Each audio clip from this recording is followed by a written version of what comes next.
Chapter 1. Yearning for Home. The war lasted so very, very long.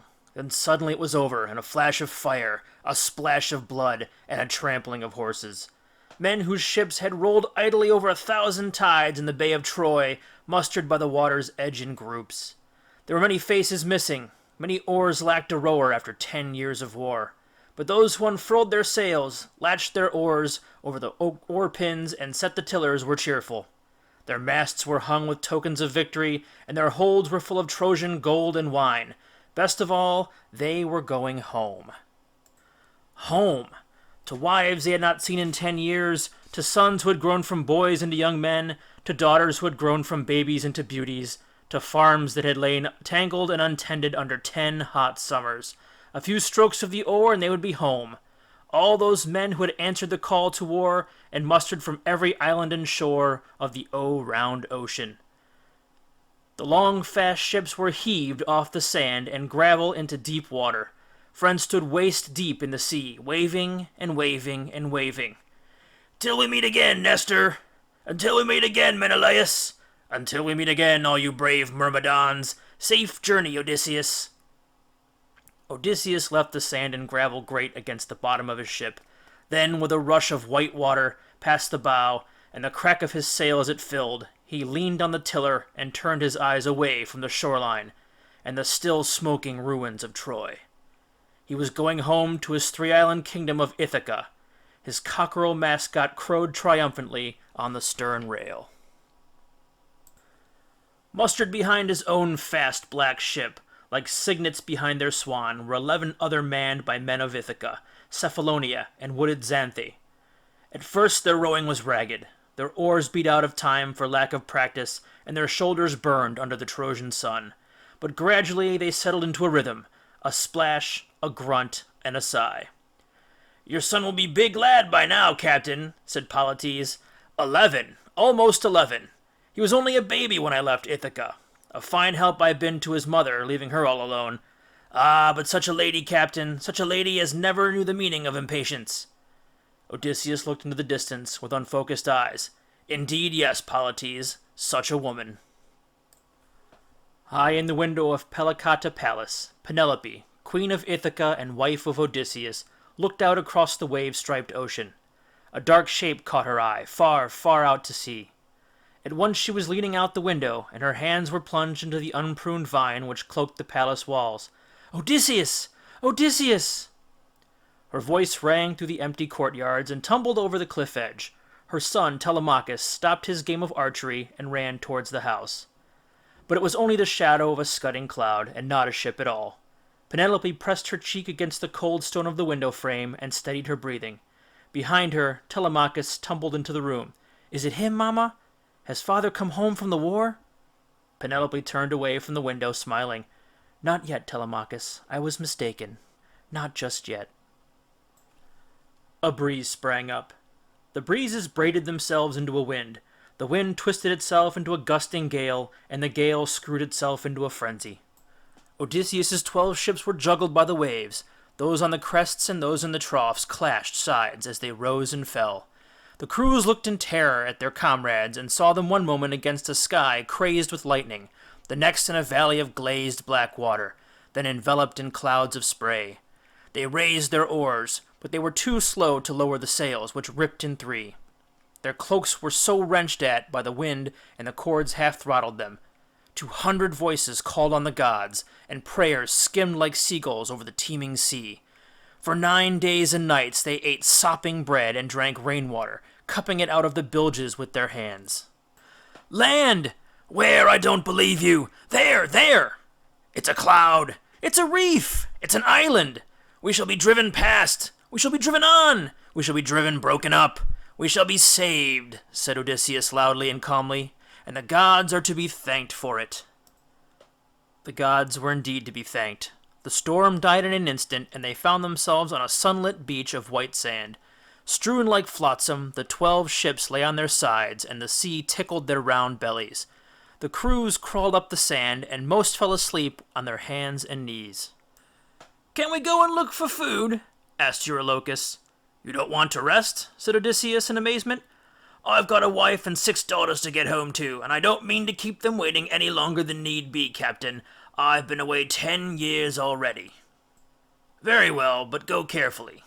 Take just 20 men with you. I don't want the islanders to think we're an invasion force. And don't get into any fights." Odysseus himself was anxious to inspect the boats for any damage, so Eurylochus took men and went inland in search of food and fresh water. The sinking sun wounded the sky. The night bruised it black, and still Eurylochus did not come back. Odysseus waited until first light to begin the search. Leaving the ships well guarded, he took 50 men inland through the dense, luxurious trees. Velvety, succulent leaves stroked their faces. Sweet-smelling flowers drooped, heavy laden with nectar, and sprinkled their hair with pollen. There was a noise of water bubbling underground, and dark-eyed fawns peeped at them from behind golden grasses. "What danger could there be in a place like this?" whispered Polites at Odysseus' shoulder. The king of Ithaca said nothing, but the hairs on the nape of his neck were lifting.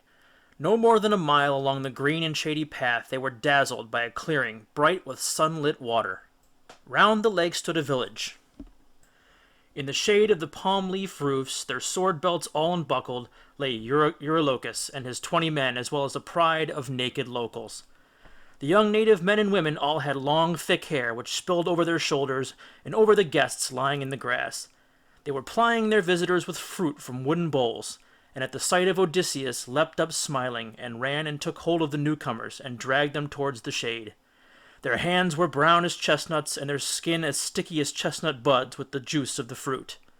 Their words were soft murmurs, hums like half-remembered tunes, and their mouths never once stopped smiling.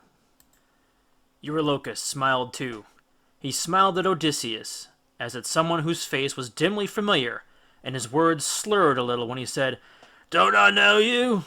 Come and have some of this fruit. There's plenty, plenty. Taste it. You've never tasted the like. Know you, don't I? Do I?"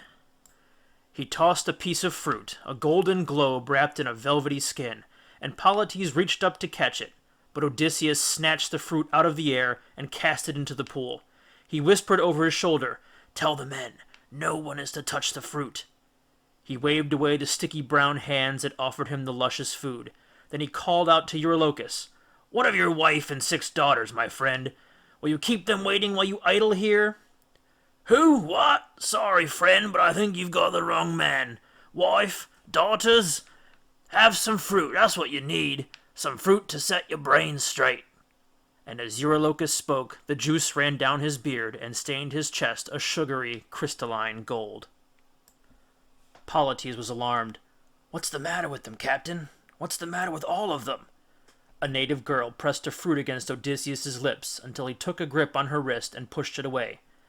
"Have you never heard of the Lotus Eaters, Polites?" "The Lotus Eaters? Lotus Eaters? Eaters?" The name echoed through the ranks of Odysseus' 50 men, and their faces turned deathly white. Odysseus leapt on to a poolside log. "Courage, men! Your comrades have been eating the lotus fruit. Their memories have melted, and their wits have drowned in the treacherous juice. They care nothing now for us, or for the families waiting for them.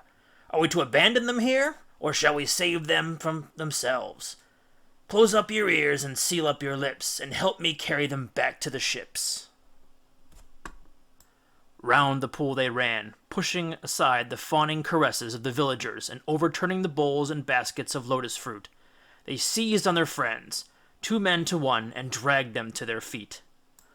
"Leave us be! What are you doing? Get away! Who are you?" shrieked the lotus-eating Greeks. "You barbarians! Look, if it's the fruit you want, there's plenty for everyone. What are you doing?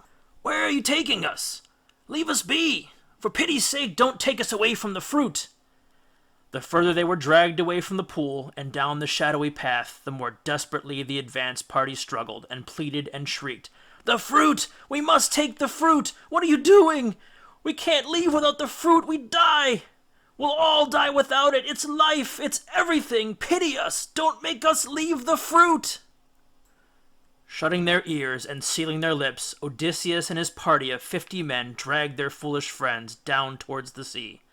Through their sandals kicked up the ground, and their hands clutched at tree branches in terror. The lotus-eating villagers puttered along behind, making a murmured music with their whimpering. But as they got further from the grove where their beloved lotus trees grew, they dropped away and ran back towards the village. "Take some fruit, please, a morsel of fruit, if you have a shred of pity in you," begged Eurylochus. "Should we, Captain?" asked Polites anxiously. "We must have food if we're to row." But Odysseus forbade one lotus fruit to be taken aboard, and the 12 ships were heaved into the surf as empty as they had come. "What use would it be to row if we had forgotten where we were going?" he said.